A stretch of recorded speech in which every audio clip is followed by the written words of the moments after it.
Everyone, this is Vandana and welcome to CTET Adda. Start करेंगे आज का सेशन जिसमें 2023 के बायोलॉजी के प्रीवियस ईयर क्वेश्चन करने वाले हैं सीटेट पेपर 2 के लिए। तो जो लोग सीटेट पेपर 2 की तैयारी कर रहे हैं, साइंस मैथ उनका सब्जेक्ट है, तो अपने चैनल को सब्सक्राइब करके बेल आइकन को प्रेस कर लीजिए जिससे कि अपडेट आपको डेली शाम 4 बजे मिल जाए। और इसमें हम बायोलॉजी के प्रीवियस ईयर क्वेश्चन कर रहे हैं, उसके बाद हम फिजिक्स और उसके बाद हम केमिस्ट्री करेंगे और मैराथन क्लास भी करने वाले हैं। तो कोई भी क्लासेस आपकी स्किप ना हो। और क्या होता है कि जब लास्ट टाइम में जब एग्ज़ाम हमारे सर पे होता है तब हम सोचते हैं, इसीलिए ये काम नहीं करना है कि तब सोचें, पहले से ही थोड़ा थोड़ा करके ही अपनी तैयारी को करते रहिए। तो स्टार्ट कर लेते हैं। पहला क्वेश्चन क्या है, निम्नलिखित में से एक पौधे के रूपांतरण तने का युग्म है। तो इसमें से रूपांतरण तना यहाँ पे बोला है, तो आपको पता ही है कि अदरक और हल्दी जो हो गया, ये सब तने का रूपांतरित पौधे के रूपांतरित तने का युग्म है। ठीक है, तो पहला आपका करेक्ट आंसर हो जाएगा। नेक्स्ट क्वेश्चन है, निम्नलिखित में से कौन विषाणु रोगों का एक युग्म है। विषाणु रोग जो वायरस से रोग होते हैं उनका युग्म आपको पता ही है कि वायरस, बैक्टीरिया और प्रोटोजोआ, इन सबसे जो डिजीज़ होती हैं उनका क्वेश्चन एकदम आता ही आता है। तो इनसे हमने एकदम अच्छे से याद रखा हुआ है कि इनसे कौन कौन से डिजीज़ होते हैं ट्रिक के तौर पे। तो आप सेशन पे जाइए, आप प्लेलिस्ट में जाइए, हमारे चैनल पे प्लेलिस्ट में जाइए, वहाँ से आप देखेंगे कि हर एक टॉपिक का अलग अलग वीडियो हमने बहुत अच्छे से बना रखा है और वहाँ से आपको सारी चीज़ें क्लियर भी हो जाएंगी ट्रिक के तौर पे। तो उसको आप याद रख लीजिए क्योंकि हर पेपर में इनसे क्वेश्चन आता ही आता है। तो आपको पता है क्षय रोग जो होता है ये बैक्टीरिया से होता है जिसे ट्यूबरक्लोसिस बोलते हैं। ठीक है, और यहाँ पे टाइफाइड भी बैक्टीरिया से होता है। ठीक, यहाँ पे खसरा हैजा जो होता है ये भी टाइफाइड से होता है। पोलियो और हेपेटाइटिस ए ये जो होता है ये वायरस से होता है। मीजल जो है ये मीजल भी आपका होता है, वायरस से होता है, लेकिन यहाँ पे साथ में टाइफाइड दे दिया है तो ये आपका रॉन्ग हो जाएगा। थर्ड आपका करेक्ट आंसर बन जाएगा यहाँ पे। नेक्स्ट क्वेश्चन है, नेक्स्ट क्वेश्चन पे चलते हैं। यहाँ पे क्वेश्चन का एक पार्ट है, उससे कोई मतलब नहीं है। क्वेश्चन का मेन जो हमें आंसर यहाँ से भी दे सकते हैं कि वे कौन सी फसलें हैं कहलाती हैं। इन फसलों के दो उदाहरण ये और ये है। तो जो कि कब जून के आसपास बोई जाती है और सितंबर और अक्टूबर के महीने के दौरान काटी जाती है। तो आपको पता है कि जून के आसपास बोई जाने वाली जो फसल होती है वो धान वाली फसल होती है, जो धान बोई जाते हैं। धान के फसल को क्या बोलते हैं, उसे बोलते हैं खरीफ की फसल। ठीक है, और खरीफ की फसल में गेहूँ और सरसों तो आते नहीं हैं। ठीक है, यहाँ पे रबी की फसल तो होगी नहीं, तो यहाँ पे थर्ड ही आपका करेक्ट आंसर बन जाएगा। ठीक है, थर्ड में पहला मक्का और दूसरा सोयाबीन। इसको भी हमने ट्रिक के तौर पे याद रखा था और इसको भी बहुत अच्छे से हमने पढ़ा था कि खरीफ की फसल, खरीफ वर्ड कहाँ से आया है, रबी वर्ड कहाँ से आया है, इनमें कौन कौन सी फसलें होती हैं, ट्रिक के तौर पे हमने याद रखा था। तो नेक्स्ट क्वेश्चन है, स्तंभ फर्स्ट में दिए गए प्रक्रम को स्तंभ सेकेंड में दी गई उसकी व्याख्या से सुमेलित कीजिए। तो यहाँ पे स्तंभ फर्स्ट में ओटाई, कताई, बुनाई और बिनाई दिया हुआ है।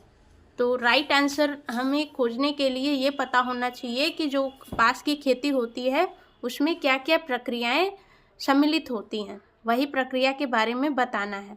तो पहला क्या दिया है, ओटाई। ठीक, तो ओटाई का काम क्या होता है, ओटना मतलब कि जो कपास के बीजों से रेशे अलग करना। मतलब हमें रेशे चाहिए होते हैं तो जो बीज होते हैं उनको अलग कर देते हैं, तो उस प्रक्रिया को हम ओटाई बोलते हैं। फिर उसके बाद कताई करने का मतलब जो रेशे होते हैं उनसे धागे बनाना, तो बी का फोर्थ हो जाएगा। सी का क्या होगा, बुनाई करने का मतलब कि एक धागे से कपड़े का एक टुकड़ा बनाना, और बिनाई का मतलब होता है दो धागों से कपड़े का टुकड़ा बनाना। तो यहाँ पे राइट आंसर आपका बन जाएगा ए का थर्ड, बी का फोर्थ, सी का सेकेंड। सी का क्या था, सेकेंड, क्योंकि एक धागे से, बुनाई का मतलब एक धागे से, मतलब कि कहते हैं ना जैसे कि जब लेडीज़ लोग स्वेटर बनाती हैं तो उसको बिनाई बोलते हैं। वो दो धागों का यूज़ करती हैं और एक स्वेटर बना लेती हैं। सॉरी, एक धागे का यूज़ करके, एक धागा का यूज़ करके स्वेटर बना लेती हैं। लेकिन जो बिनाई होता है, ये बुनाई है, ये एक धागे का यूज़ करके बनाया जाता है। इसमें क्या करती हैं लेडीज़ लोग, एक धागे का यूज़ करके यहाँ पे एक धागा लिए रहेंगी और दो ठो इसको सिलाई बोलते हैं, सिलाई का यूज़ करके एक धागे से क्या करती हैं बुनाई करती हैं। लेकिन बिनाई क्या होता है, बिनाई होता है दो धागों का यूज़ करके एक कपड़ा बुनना। ठीक है, तो ये होता है आपका प्रोसेस। तो डी का यहाँ पे क्या होगा, फर्स्ट होगा। डी का यहाँ पे फर्स्ट होगा, तो ए आपका फर्स्ट वाला आपका राइट आंसर बनेगा।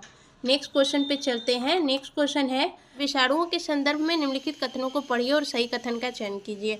इनमें एक कोशिकीय संरचना नहीं होती, तो ये सिंगल सेल नहीं होते, ये बहुकोशिकीय संरचना होती है इनकी। जैसे कि आपका अमीबा हो गया, आपका प्रोटोजोआ हो गया, ये एक कोशिकीय होते हैं। लेकिन वायरस जो होता है ये एक कोशिकीय संरचना नहीं होती है और इनमें डीएनए या आरएनए होता है। ठीक है, तो ए बी यहाँ पे राइट हो गया। ये लघुत्तम जीवित सूक्ष्म जीव है, तो ये सूक्ष्म जीव तो है लेकिन लघुत्तम जीवित नहीं है, तो ये इनकरेक्ट हो गया। ये स्वयं प्रजनन कर सकते हैं, तो ये स्वयं प्रजनन नहीं कर सकते। ये कब प्रजनन करते हैं, जब किसी बॉडी में एंटर करते हैं तो मल्टीपल हो जाते हैं। तो डी भी आपका इनकरेक्ट हो जाएगा, ए और बी आपका राइट आंसर बनेगा, तो सेकंड आपका करेक्ट हो जाएगा। नेक्स्ट क्वेश्चन पे चलते हैं। नेक्स्ट क्वेश्चन है, निम्नलिखित में से जीवों और उनके श्वसन अंग का कौन सा समुच्चय सही है।